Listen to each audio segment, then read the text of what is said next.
wabarakatuh. Salam sejahtera untuk kita semua. Halo teman-teman, bagaimana nih kabarnya?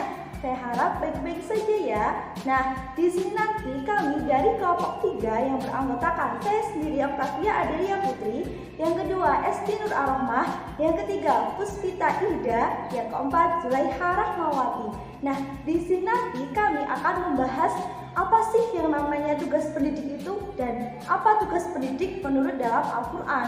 Nah, lalu saja nanti ada 4 subbab yang akan kami bahas. Yang pertama yaitu pengertian dari tugas mendidik dan apa tugas pendidik menurut Al-Quran surat Al-Baqarah ayat 129. Yang kedua, apa sih tugas pendidik menurut Quran surat Al-Imran ayat 164. Yang ketiga, apa sih tugas-tugas pendidik berdasarkan Al-Quran surat Al-Imran ayat 159. Dan yang keempat, apa sih tugas pendidik menurut Quran surat At-Taubah ayat 128. Nah, penasaran kan? Langsung saja ya, dadah. Pengertian pendidik. Pendidik adalah orang yang bertanggung jawab terhadap perkembangan seluruh potensi peserta didik, baik potensi afektif, kognitif maupun psikomotorik yang sesuai dengan nilai-nilai ajaran Islam. Tugas pendidik dalam Quran surah Al-Baqarah ayat 129 yang berbunyi A'udzubillahi minasyaitonirrajim. Bismillahirrahmanirrahim. Rabbana wab'ats fihim rusulan minhum yatlu 'alaihim ayatika wa yu'allimuhumul kitaba wal hikmata wa yuzakkihim innaka antal azizul hakim. Yang artinya, ya Tuhan kami, utuslah di antara mereka seorang rasul dari kalangan mereka sendiri yang akan membacakan ayat-ayat-Mu dan mengajarkan kitab dan hikmah kepada mereka dan mensucikan mereka. Sungguh Engkaulah Maha Perkasa, Maha Bijaksana. Quran Surah Al-Baqarah ayat 129. Pada ayat 129 ini, Nabi Ibrahim memohon kepada Allah Subhanahu wa Ta'ala untuk mengutus seorang rasul untuk mengajarkan Al-Quran dan Sunnah. Maka, sebagai seorang pendidik, selain harus menguasai ilmu pengetahuan baik agama maupun umum dan mengajarkan ilmu itu dengan baik, juga harus mengamalkan ilmu yang diajarkannya itu. Dalam Quran Surah Al-Baqarah ayat 129 ini, terdapat 2 tugas utama seorang pendidik. Yang pertama, tugas pensucian. Sebagai seorang pendidik, harus mampu mengembangkan dan membersihkan jiwa peserta didik agar dapat mendekatkan diri kepada Allah Subhanahu wa Ta'ala dan menjauhkan dari keburukan serta menjaganya agar tetap pada fitrahnya. Kemudian, tugas yang kedua adalah tugas pengajaran. Sebagai seorang pendidik, hendaknya menyampaikan pengetahuan dan pengalamannya kepada peserta didik serta menginternalisasi dan mentransformasikan pengetahuan dan nilai-nilai agama kepada manusia. Selanjutnya yang akan kita bahas adalah mengenai tugas pendidik berdasarkan Quran surat Al-Imran ayat 194. Saya bacakan dulu suratnya. A'udzu billahi minasyaitonir rajim. Bismillahirrahmanirrahim. Laqad manallahu 'alal mu'minina id ba'atsa fihim rasulan min anfusihim yatlu 'alaihim ayatihi wa yuzakkihim wa yu'allimuhumul kitaba wal hikmata wa in kanu min qablu lafi dhalalin mubin. Yang artinya, sungguh Allah telah memberi karunia kepada orang-orang beriman ketika Allah mengutus seorang rasul di tengah-tengah mereka dari kalangan mereka sendiri, yang membacakan kepada mereka ayat-ayatnya, menyucikan jiwa mereka, dan mengajarkan kepada mereka kitab, yaitu Al-Quran dan hikmah atau sunnah, meskipun sebelumnya mereka benar-benar dalam kesesatan yang nyata. Jadi, apa sih tugas pendidik berdasarkan Quran surat Al-Imran ayat 194? Yang pertama adalah tugas tilawah ayat atau membacakan ayat-ayatnya. Ayat di sini adalah ayat Al-Quran. Maksudnya adalah pelajaran pertama yang diterima oleh peserta didik adalah mengaji Al-Quran. Ada pula maksud dari membacakan ayat-ayatnya adalah mengajarkan bacaan Al-Quran. Hal ini menurut para guru atau satuan pendidikan untuk menjadikan pelajaran Al-Quran sebagai pembuka seluruh aktivitas belajar. Hal ini dilakukan dalam rangka membuka pintu rahmat Allah dan mempersiapkan jiwa murid untuk menerima pelajaran-pelajaran berikutnya.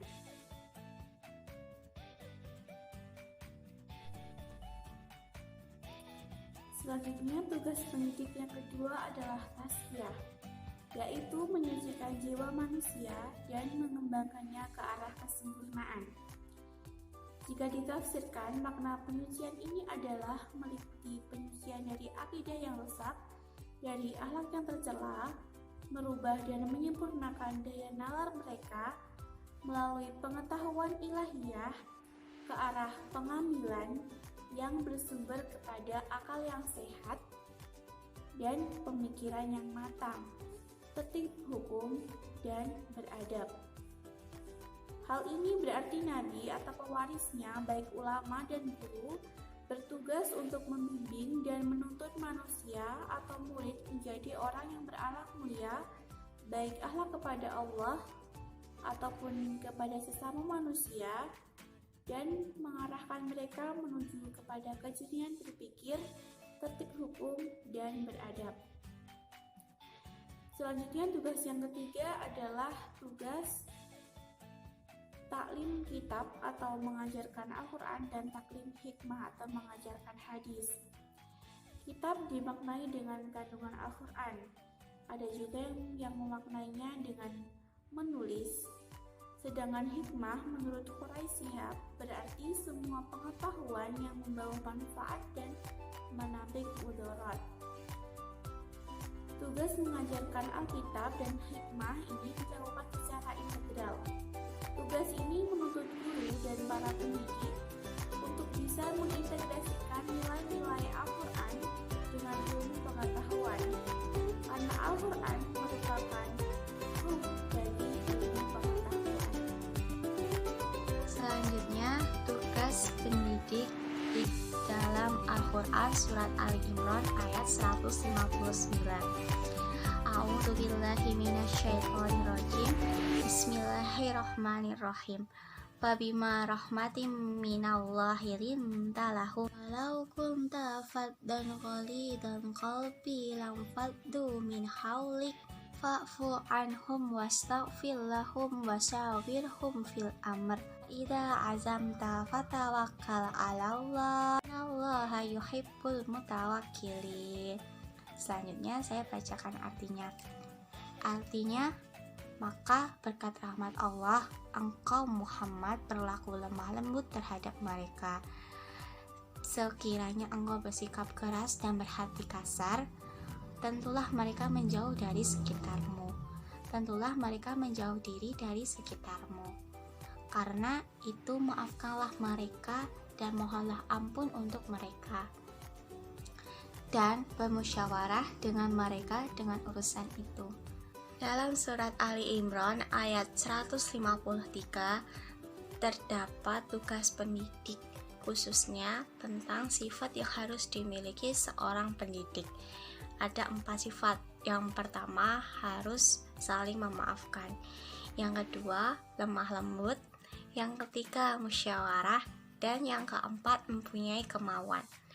Yaitu yang pertama, lemah lembut. Dimaksudkan lemah lembut di sini yaitu tidak berkata kasar atau berbuat kasar. Selain itu juga mempunyai sifat baik hati dalam mengajarkan ilmu kepada peserta didik. Dan juga kenapa harus lemah lembut? Biar kita itu dalam menyampaikan materi kepada peserta didik tidak kaku. Yang kedua yaitu mudah memaafkan. Kenapa sih tugas seorang pendidik harus mudah memaafkan? Ya karena tugas seorang pendidik itu agar meminimalisir terjadinya pertikaian atau pertengkaran di antara siswa maupun siswa dengan pendidik, seperti halnya menghindar agar tidak terjadi tawuran baik dalam satu sekolah maupun di luar sekolah. Yang ketiga yaitu musyawarah.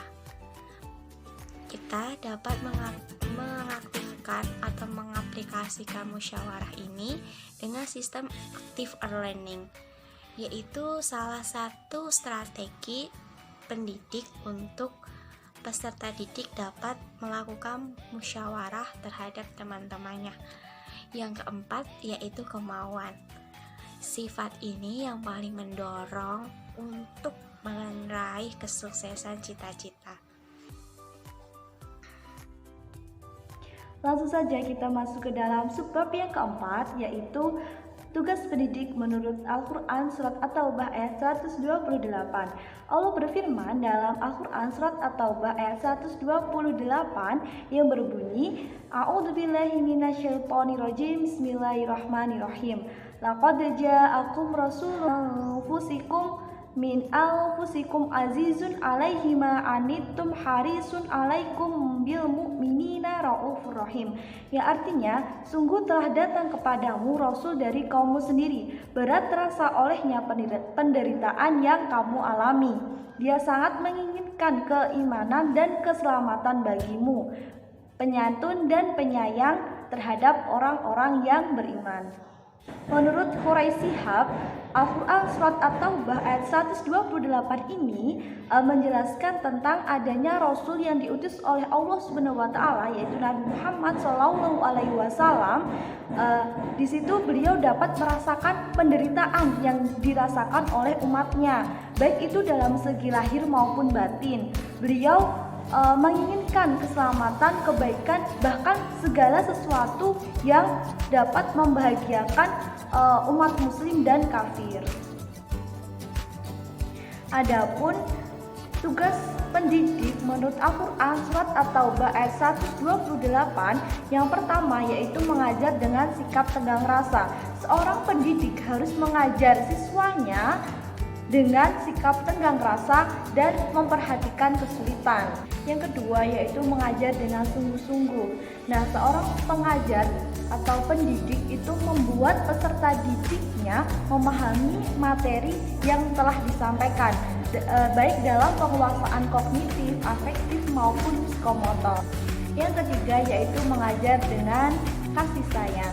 Nah, agar dapat memberikan perasaan senang, bahagia, dan betapa menyenangkannya belajar bagi siswa atau peserta didik tersebut. Nah teman-teman, sekarang sudah paham kan apa itu pendidik dan tugas pendidik menurut Al-Quran Surat Al-Baqarah ayat 128, Al-Imran ayat 164, Surat Al-Imran ayat 159, dan Surat At-Taubah ayat 128. Nah, cukup sekian presentasi dari kelompok kami. Apabila dari awal sampai akhir kami memiliki kesalahan baik disengaja maupun tidak disengaja, kami meminta maaf yang sebesar-besarnya. Kupat januretuo menawi lepat nyuwun ngapura. Wabillahi taufiq wal hidayah, waridho wal hinayah. Wassalamualaikum warahmatullahi wabarakatuh.